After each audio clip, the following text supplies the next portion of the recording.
Hi guys, welcome back to our YouTube channel. In this quick video, I'll show you how to use the BonChat application on your Android. Now, quick one guys, come to Google Play Store. Now, this is the first step. Come to search bar.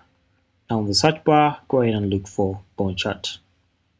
After that, go ahead and install this BonChat application. As you can see guys, it only takes 50 MBs. Now for my case, I had to reinstall it because I was using the outdated version. So I had to first remove it and then get the latest version. So you can see guys, it's now installing, and then we shall wait for it to finish installing, and I'll be showing you the next steps on what to follow. Alright, so let's wait and see.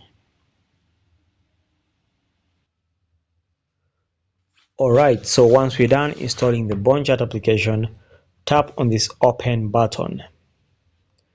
Now, once you tap on the open button, first of all, I'm going to show you how you can sign in. So you can choose to allow these notifications if you want them. Alright, so guys, to sign into the BonChat application, you need to use a server ID.